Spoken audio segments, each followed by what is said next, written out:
Hi guys, இந்த வீடியோவில் நாம ஒன் பீஸில் இருக்கக்கூடிய டாப் 5 பிட்ரேயர்ஸை பற்றி தான் பார்க்க போகிறோம். சரி வாங்க வளவலன்னு பேசாமல் வீடியோக்குள்ளே போகலாம்.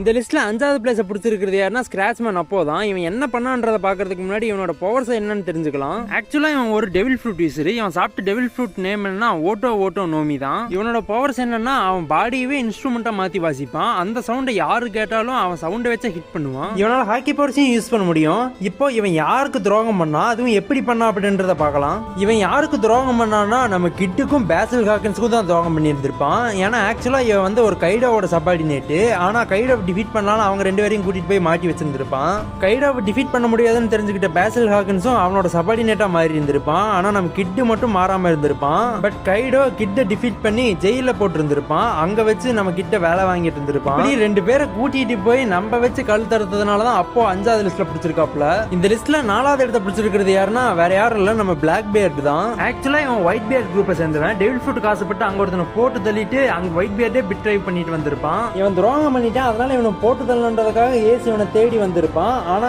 ஏசியும் அடிச்சு மெரைன்களை கொடுத்து அவன் வார்லாடாவ மாறி இருந்திருப்பான். இது மட்டும் இல்லாம ஒயிட் பியர்டோட டெவில் ஃப்ரூட்டுக்கு ஆசைப்பட்டு மெரைன் ஃபோர்ட்ல சோறு போட்ட மனுஷனை பார்க்காம துரோக மூமெண்ட் போட்டு இருந்திருப்பான். இதனாலதான் இந்த பைப்ல நம்மளோட லிஸ்ட்ல 4வது பிளேஸ பிடிச்சிருக்கு. 3rd பிளேஸ பிடிச்சிருக்கிறது யாருன்னா CP9 சேர்ந்த ஆளுங்க தான். ஆக்சுவலா இவங்களை ஸ்டார்டிங்ல காட்டும் போது நல்லவங்கன்னு தான் நாமளும் நினைச்சிருந்திருப்போம். ஆனா கடைசியில நாமத்தை போட்டு போயிருந்திருப்பாங்க. இவங்க ஐஸ் பக் வந்து ஒரு வெப்பன் வச்சிருக்கான். அதாவது வெப்பனுக்கான மேப் வச்சிருக்கான். அதை ஆட்டை போறதுக்காக தான் 5 வருஷத்துக்கு மேல ஐஸ் பக்கு கீழே வேலை பார்த்துக்கிட்டு இருந்திருப்பாங்க. கடைசியில அந்த மேப்பையும் தூக்கிட்டு போயிருப்பானுங்க, ரோபினியும் கூட்டிட்டு போயிருந்திருப்பானுங்க. இவங்க ஐஸ் பக்குக்கு கூட இருந்த குழி பறிச்சிருந்திருப்பாங்க, அதுவும் 5 வருஷமா. இந்த ஒரு காரணத்தினாலதான் இவங்க நம்மளோட லிஸ்ட்ல 3வது பிளேஸ பிடிச்சிருக்காங்க. 2nd பிளேஸ பிடிச்சிருக்கிறது யாருன்னா யோகா பங்க்ல ஒரு பங்கான யோர்க்கு தான். இவளோட வேலை என்னன்னா சாப்பிட்டு தூங்குறது தான். அதாவது மத்த பங்குக்கெல்லாம் சேர்த்து இவளே சாப்பிட்டுக்குவா, இவளே தூங்கிக்குவா. அப்படி தின்னுட்டு தூங்கிட்டு இருக்கிறதுனாலே என்னமோ தெரியல இவளுக்கு செலஸ்டியல் டிராகன் ஆகணும்ன்ற ஆசை வந்திருக்கும். இந்த செலஸ்டியல் டிராகனா மாறணும் அப்படின்ற ஆசையினால வேகா பங்கியே பிட்ரை பண்ணியிருந்திருக்கும். வேகா பங்கால உருவாக்கப்பட்டு வேகா பங்கியே பிட்ரை பண்ண பார்த்துருந்துருக்கும். இந்த சீன்ல நம்ம வேகா பங்குக்கு நீயாடி என்ன கொலை பண்ண பார்த்த அப்படின்ற மாதிரி இருந்திருக்கும். ஏன்னா அவரோட வேலையை சிம்பிளா முடிக்கணும்ன்றதுக்காக தான் உருவாக்கி இருந்திருப்பாரு. கடைசியில அவரையே பிட்ரை பண்ணியிருந்திருப்பா. இந்த ஒரு காரணத்தினாலதான் இவன் நம்மளோட லிஸ்ட்ல 2வது பிளேஸ் பிடிச்சிருக்கா.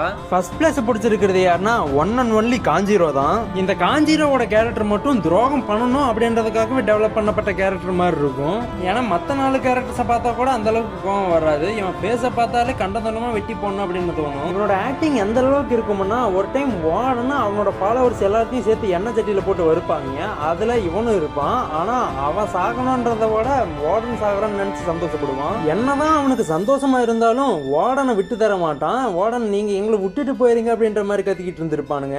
இதனாலதான் காஞ்சிரோ நம்மளோட லிஸ்ட்ல 1st பிளேஸ் பிடிச்சிருக்கான். உங்களுக்கும் இந்த மாதிரி கூட இருந்தே குழி பறிக்கிற ஃப்ரெண்ட்ஸ் யாராச்சும் இருந்தாங்கன்னா அவங்களுக்கு இந்த வீடியோ மறக்காம ஷேர் பண்ணிருங்க. கடைசியா நான் சொல்லிக்கிறது என்னன்னா, இந்த வீடியோல நான் ஏதாச்சும் தப்பா பேசியிருந்தாலோ இல்ல ஏதாச்சும் பேசாம விட்டுருந்தாலோ உங்க வீட்டு பிள்ளையா நினைச்சு எல்லாரும் என்னை மன்னிச்சிருக்கேன். இந்த வீடியோ உங்களுக்கு பிடிச்சிருந்தா லைக் பண்ணுங்க, ஷேர் பண்ணுங்க. இந்த மாதிரி மோர் இன்ட்ரெஸ்டிங் கண்டென்ட் தெரிஞ்சுக்கணும்னா மறக்காம நம்ம சேனலை சப்ஸ்கிரைப் பண்ணிக்கோங்க. அடுத்த வீடியோல உங்களை சந்திக்கிற வரைக்கும் டாடா பை பை சி. மறக்காம சர்ப்ரைஸ் பண்ணுங்க.